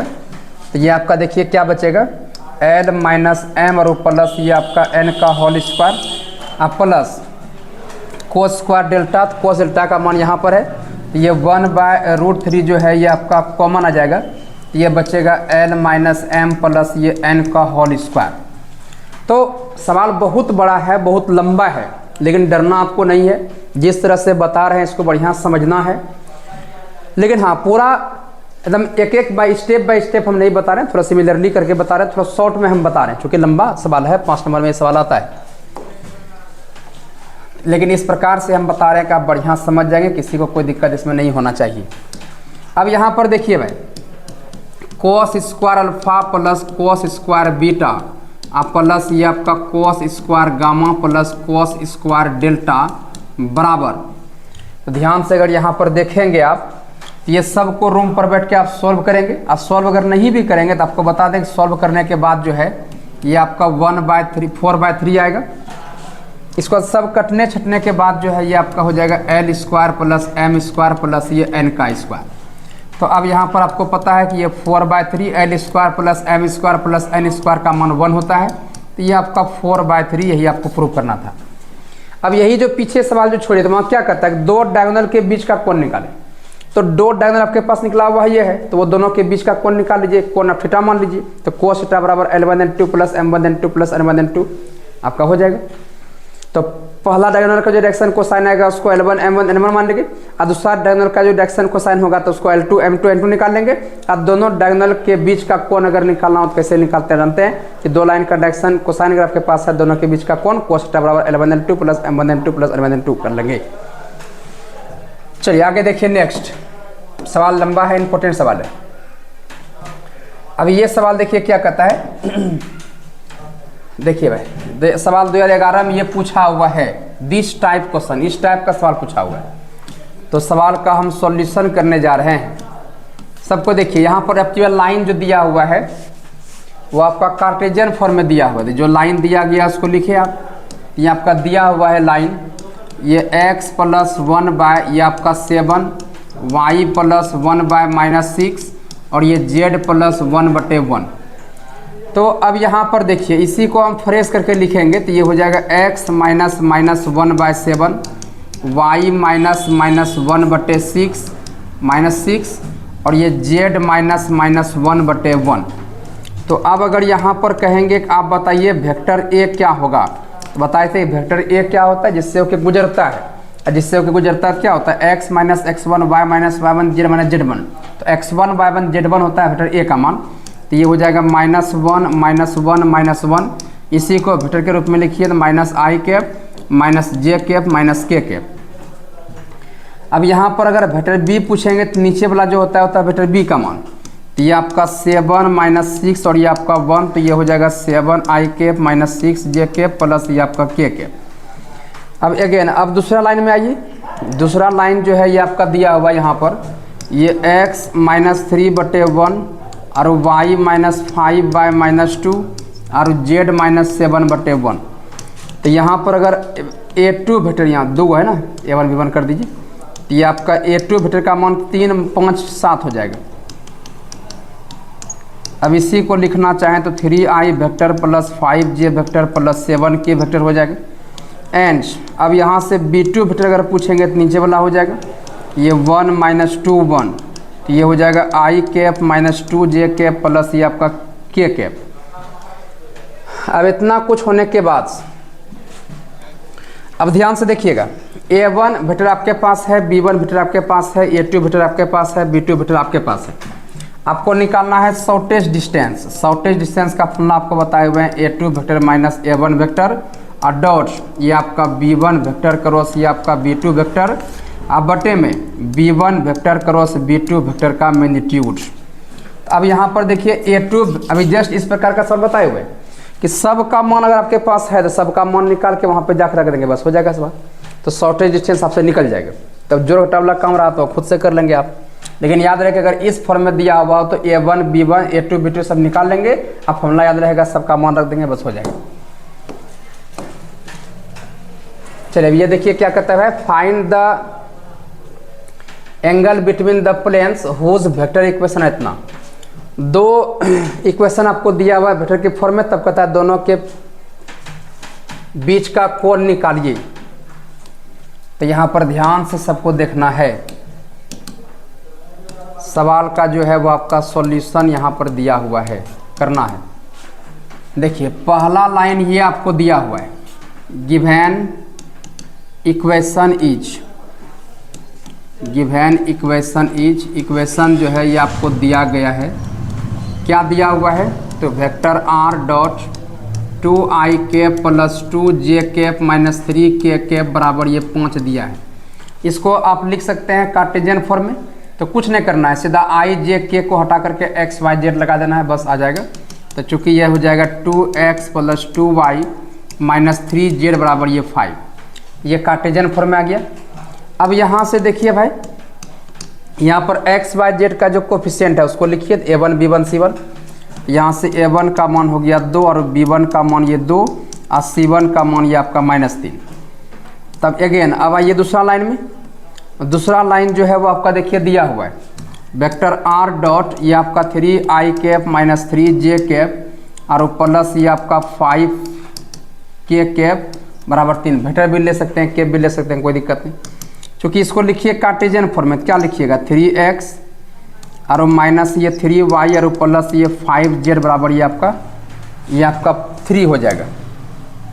तो अब अगर यहाँ पर कहें कि आप बताइए ये आपका A2 का मान तो ये आपका 3 हो जाएगा, B2 का मान तो ये आपका -3 और C2 का मान कितना 5। तो अब यहाँ पर देखिए भाई, अब जो है दो प्लेन के बीच का कोण निकालने का फॉर्मूला आपको बताए थे। दो प्लेन के बीच का कोण निकालने का फॉर्मूला cos थीटा बराबर ये आपका होता है A1 A2 और प्लस ये आपका B1 B2 और प्लस ये आपका C1 C2 और बाय ये अंडर रूट ये आपका A1 का स्क्वायर प्लस B1 का स्क्वायर प्लस C1 का स्क्वायर अंडर रूट ये आपका A2 का स्क्वायर प्लस B2 का स्क्वायर प्लस C2 का स्क्वायर। तो ये आपका cos थीटा बराबर हो जाएगा A1 का मान देखिए तो ये है आपका 2 और A2 का मान देखिए कितना है ये आपका 3 और प्लस B1 का जो मान है वो आपका कितना है ये 2 और B2 का मान कितना ये -3 और प्लस C1 का मान ये आपका -3 और C2 का मान कितना 5 और बाय अंडर रूट ये A1 B1 C1 का स्क्वायर तो ये हो जाएगा 2 का स्क्वायर प्लस ये आपका 2 का स्क्वायर प्लस ये आपका -3 का square under root A2 B2 C2 का मान रखिए तो ये हो जाएगा 3 का स्क्वायर प्लस ये -3 का स्क्वायर प्लस ये आपका 5 का स्क्वायर। तो यहाँ से आपका हो जाएगा cos थीटा बराबर ये आपका 6 - 15 बाय ये अंडर रूट ये आपका 4 प्लस 9 और अंडर रूट 9 प्लस 9 प्लस ये आपका 25 ये 6 कटा तो यहाँ से cos थीटा बराबर हो जाएगा ये -15 बाय ये 8 ये आपका 17 और यहाँ पर हो जाएगा कितना 34 और ये आपका 9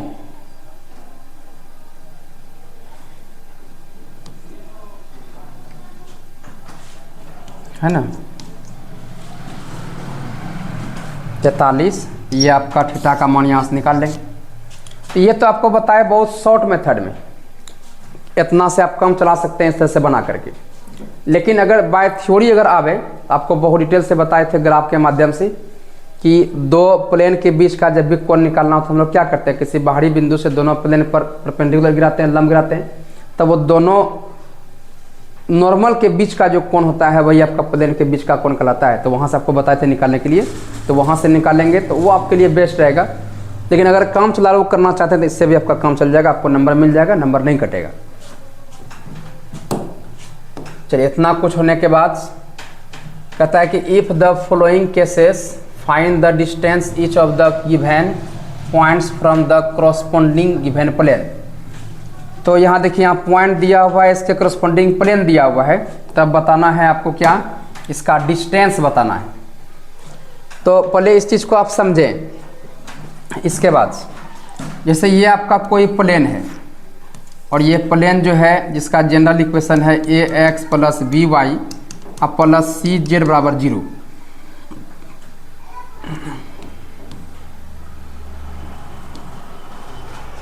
ये प्लस d और बराबर ये आपका 0, ये आपका कोई प्लेन है।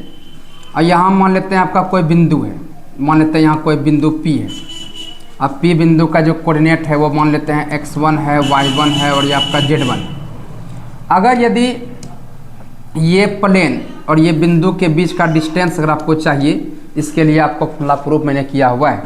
ये आपका PM बराबर देखिए क्या बताए थे कि ये जो x y z है, ये x y z के जगह पर आपको क्या करना है, ये पॉइंट का मान रखना है जिससे आपको डिस्टेंस निकालना है जहाँ से। तो x के जगह पर x1, y के जगह पर y1 और z के जगह पर z1।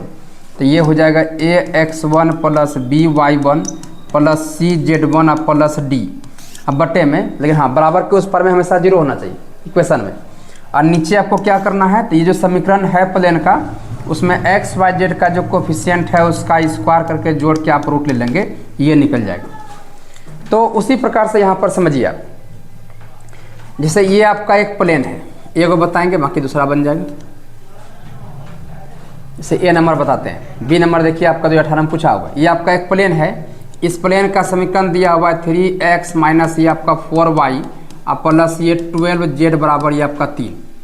तो सबसे पहले इसको सही करें तो ये 3x - 4y और प्लस ये 12z - 3 बराबर ये आपका 0।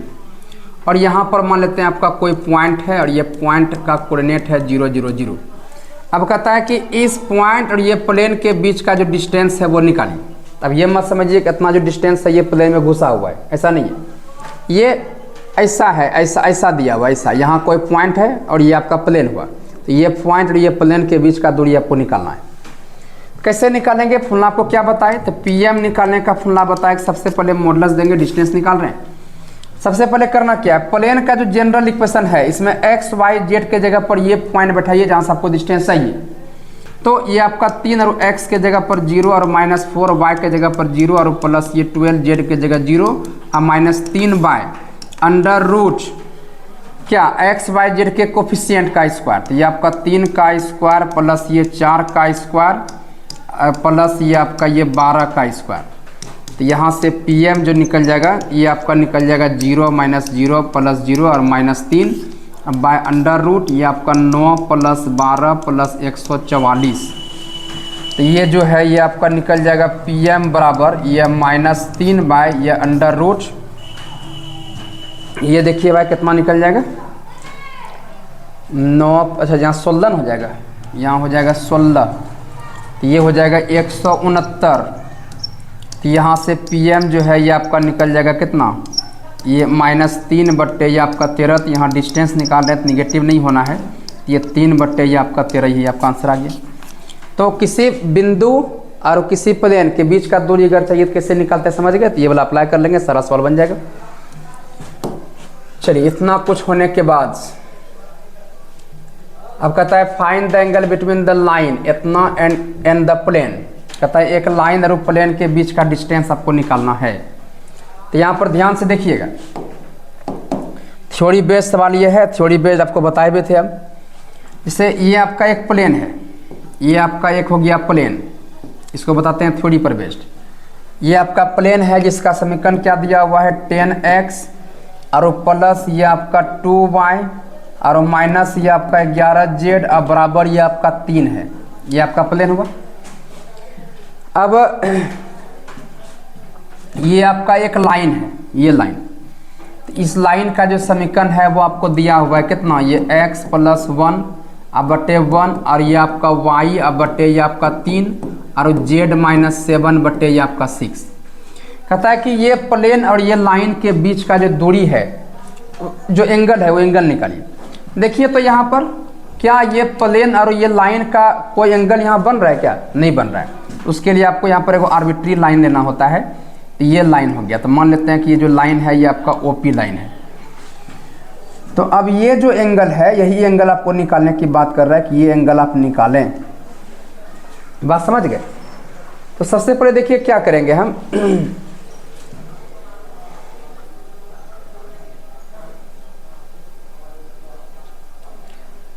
देखिए समझिएगा,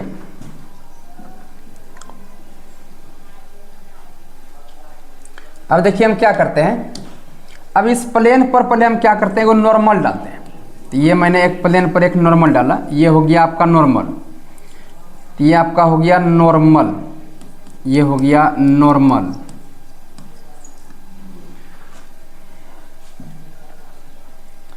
तो अब यहाँ पर सबको बढ़िया समझिएगा, चूंकि ये जो है आपका कोई एक प्लेन है, इस प्लेन पर कोई लाइन है और आपने क्या किया, कोई नॉर्मल इस प्लेन पर डाला। तो ये जो नॉर्मल इस प्लेन पर डाले, उस प्लेन पर जितना लाइन है उस सारे लाइन पर ये आपका परपेंडिकुलर होना है। तो ये जो लाइन है ये आपने क्या करा, प्लेन पर डाला, और ये जो लाइन है ये प्लेन के अंदर है, प्लेन पर है। तो ये जो लाइन है उस प्लेन के साथ क्या हो जाएगा, परपेंडिकुलर हो जाएगा, मतलब 90 का कोण बना लेगा। बस समझ रहे हैं?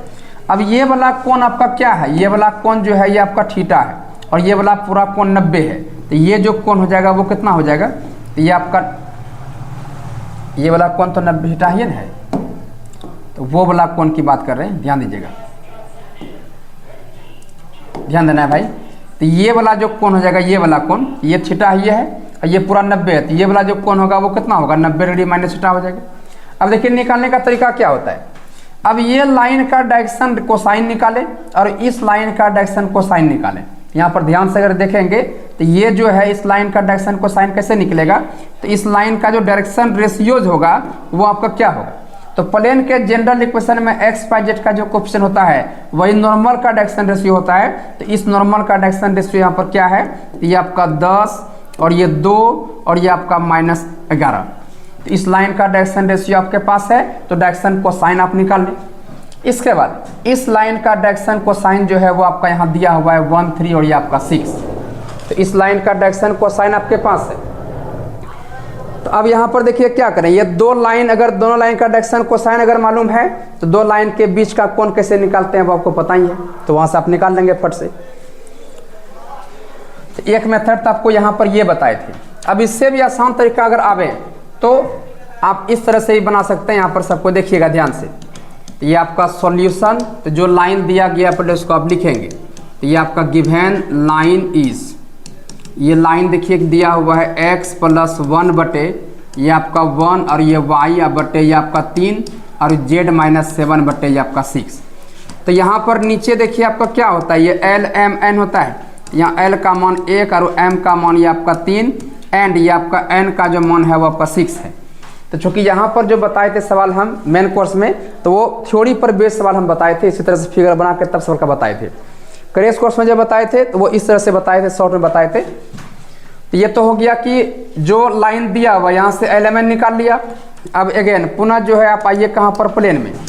The equation of plane, the equation of plane is, plane का जो इक्वेशन है वो देखिए कितना है, ये आपका 10x और प्लस ये आपका 2y और माइनस ये आपका 11z और बराबर ये आपका 3। तो यहाँ पर देखिए प्लेन के जनरल इक्वेशन में x y z का जो कोएफिशिएंट होता है तो वो आपका a बराबर ये आपका 10 और ये b बराबर 2 और यहाँ c बराबर -11। एलिमेंट आपके पास है, a b c आपके पास है। अब एक लाइन और प्लेन के बीच का कोण निकालने के लिए फॉर्मूला हमको हमेशा पता रहता है। तो वी नो डेट, हम जानते हैं कि ये साइन थीटा बराबर फॉर्मूला होता है, ये आपका a l प्लस ये bm और प्लस ये आपका cn bye √a² plus b² plus c² और √l² प्लस m² प्लस ये आपका n का स्क्वायर। ये हो गया। अब अगर ध्यान से आप देखेंगे सबका मान रख दीजिए, साइन थीटा बराबर ये आपका a का मान 10 यहाँ 1, तो ये आपका 10 गुना ये आपका 1 प्लस ये आपका bm, तो ये आपका 2 गुना ये आपका 3, इसके बाद प्लस ये आपका इतना गुना इतना, तो ये हो जाएगा -11 गुना ये आपका c। अब bye √a² plus b² plus c² सबको स्क्वायर करके जोड़िए, तो ये हो जाएगा 10 का स्क्वायर प्लस ये 2 का स्क्वायर प्लस ये आपका -11 का स्क्वायर अंडर ये आपका 1 का स्क्वायर प्लस ये 3 का स्क्वायर प्लस ये आपका 6 का स्क्वायर। इसको सोल्व कर सकते हैं भाई। अब जब इसको सोल्व करेंगे आप तो ये साइन थीटा बराबर देखिए मान क्या हो जाएगा, तो ये आपका 10 प्लस 6 -66 और बाय अंडर ये आपका 100 और प्लस 4 प्लस ये आपका 1 अंडर ये आपका 1 प्लस 9 प्लस 36। तो ये हो जाएगा साइन थीटा बराबर देखिए कितना, तो ये आपका हो जाएगा -40 बाय अंडर ये आपका 105, ठीक है। इसके बाद अंडर ये आपका हो जाएगा 36 और 9 45 और ये आपका 46। तो यहाँ से थीटा बराबर हो जाएगा साइन इनवर्स ये -40 बटे अंडर √105 और ये अंडर ये आपका 46। तो यही आपका निकल गया दो लाइन और प्लेन के बीच का कोण। तो इस तरह से भी सवाल बना सकते हैं। यहाँ पर इस लाइन का डायरेक्शन कोसाइन दिया हुआ है, इसका दिया हुआ है, निकाल लेंगे दो लाइन के बीच का कोण निकल जाएगा cos थीटा बराबर L1L2 plus M1M2 plus N1N2 से। तो किसी मेथड सवाल बना सकते हैं, लेकिन अगर हाँ आप अगर मेन कोर्स पढ़े हुए हैं, अच्छा से अगर 3D पढ़े हुए हैं, सारा चीज़ जानते हुए आप इसी मेथड से बनावें। अगर आप पहली बार सवाल बना रहे हैं तो आप इस तरह से भी सवाल बना सकते हैं, कोई दिक्कत नहीं है। दोनों मेथड मैंने बता दिया, इसमें कन्फ्यूजन होने वाला कोई बात नहीं है। चलिए आगे देखिए नेक्स्ट। चलिए अब ये देखिए, ये भी सवाल बहुत ज़्यादा इंपॉर्टेंट है। सवाल देखिए क्या कहता है कि find the coordinate of the point where the line through the point इतना इतना क्रॉसेस द XY प्लेन। चलिए देखिए भाई, ये आपका एक प्लेन है और ये कैसा प्लेन है, ये आपका XY प्लेन है। ये आपका XY प्लेन हो गया। इसके बाद ये आपका दो गो पॉइंट हो गया, ये आपका P पॉइंट और ये आपका हो गया Q पॉइंट। ये मान लेते हैं P पॉइंट है जो आपका 3 है 4 है और ये आपका 1 है, और Q पॉइंट है जो कितना है 5 है 1 है और ये आपका 6 है। ध्यान दीजिएगा, बात समझिएगा। और ये कैसा प्लेन है, एक्स वाई प्लेन। हमें पता है कि एक्स वाई प्लेन पर जेड का जो मान होता है वो कितना होता है, 0 होता है। तो ये जो P पॉइंट है इसका कोऑर्डिनेट x1 y1 z1 कर देते हैं, और ये Q पॉइंट का जो कोऑर्डिनेट है इसको x2 y2 और ये आपका z2 कहते हैं। ध्यान समझिएगा बात। अब सवाल क्या कहता है समझिए, कहता है कि दो बिंदु जो है वो आपका एक्स वाई प्लेन से होके गुजर रहा है, तब क्या करें कि आप वह बिंदु का कोऑर्डिनेट निकालें जहां पर कि ये प्लेन को टच कर रहा है। अब ये मत समझना कि इतना चीज़ जो है ये आपका घुसा हुआ है, नहीं। जैसे ये आपका कोई प्लेन है और दो बिंदु जो है ये आपका इस प्लेन से होके गुजर रहा है, तो प्लेन के जिस बिंदु पर वो टच किया हुआ है तो वही बिंदु का कोऑर्डिनेट जो है आपको निकालना है। बात समझ गए। तो जो कोऑर्डिनेट है वही कोऑर्डिनेट आपको निकालना है। मान लेते हैं वही वो बिंदु है जहाँ पर कि ये आपका टच कर रहा है, तो एक्स वाई जेड मैंने मान लिया, वही एक्स वाई जेड आपको निकालना है। अब एक्स वाई जेड में यहाँ देखिए जेड का मान तो 0 ही है ना। तो अब यहाँ पर एक्स वाई का मान फ्रेश करना है। तो सबसे पहले देखिए क्या करेंगे, दो बिंदु से ये लाइन, ये जो लाइन है ये दो बिंदु से गुजर रहा है। जैसे क्लास स्टार्ट की आपको बताया एक समीकरण जो दो बिंदु से गुजरेगा, तो वहां से जो समीकरण निकलेगा पहले वो समीकरण निकाल लेते हैं, इसके बाद तब बात करेंगे आप क्या। तो यहाँ पर देखिए the equation of A line, the equation of A line, एक लाइन का समीकरण जो दो बिंदु से गुजरेगा। तो फॉर्मूला क्या बताए, x minus x1 bye x2 minus x1, इसको दिए y minus y1 bye y2 minus y1 और z minus z1 bye z2 minus z1। अब अगर ध्यान से देखेंगे आप तो ये देखिए आपका x माइनस x1 का मान कितना है, तो ये आपका 3, और x2 का मान कितना है, तो ये आपका 5 माइनस 3, y माइनस y1 का मान 4 और y2 का मान कितना, तो 1 माइनस 4, और z माइनस z1 का मान z2 का मान ये आपका 6 माइनस 1। तो ऐसे भी निकाल सकते हैं इस समीकरण से, या फिर आप बचपन में पढ़े हुए या फिर यहाँ आपको बताए हुए सेक्शन फॉर्मूला 3D में, तो वहाँ से भी आप यहाँ पर एक्स वाई जेड का मान निकाल सकते हैं।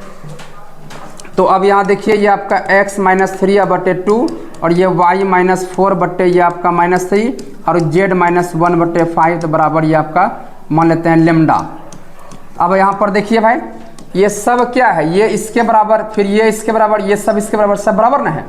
तो x माइनस 3/2 जो है ये आपका लेमडा बराबर हो जाएगा, और y माइनस 4/-3 भी लेमडा के बराबर, और ये z माइनस 1/5 भी लेमडा के बराबर।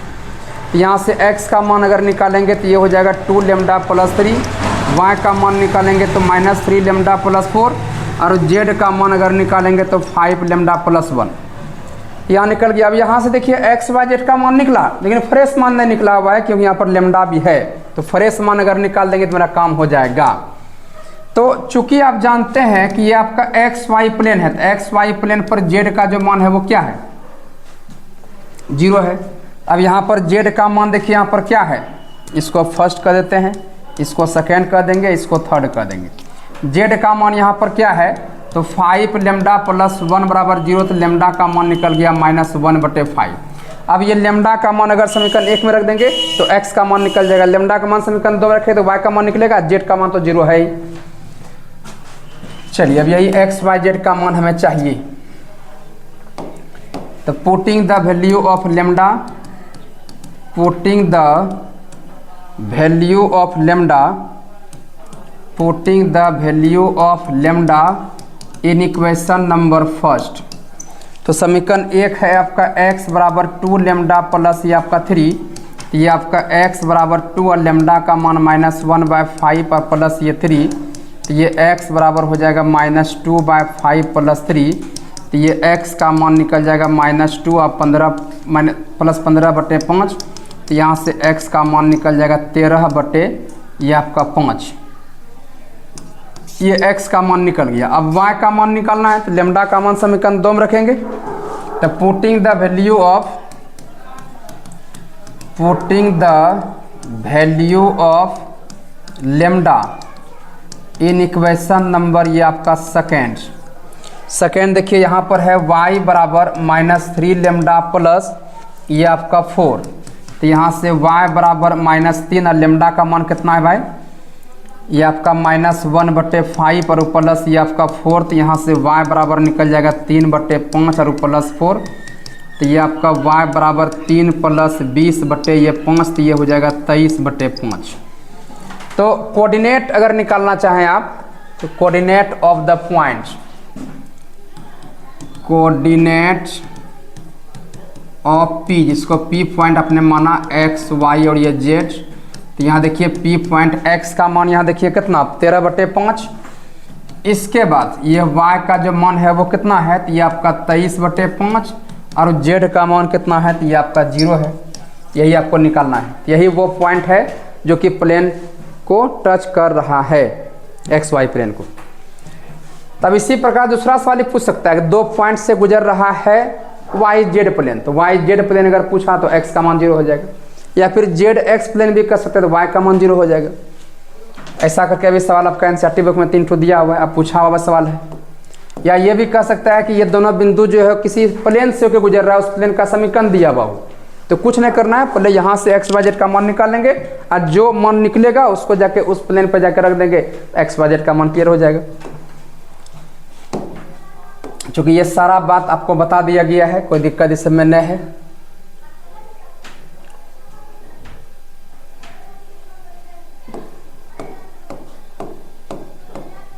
सवाल अभी है ना, अभी 1 घंटा सवाल में लगेगा।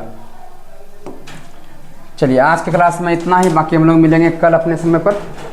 कल फिर 1 घंटा क्लास और लेंगे, उसके बाद ये पूरा कंप्लीट हो जाएगा 3D को बढ़िया से तैयार करना है। कल ऑब्जेक्टिव सवाल भी बताएंगे हम, ये पूरा खत्म होने के बाद।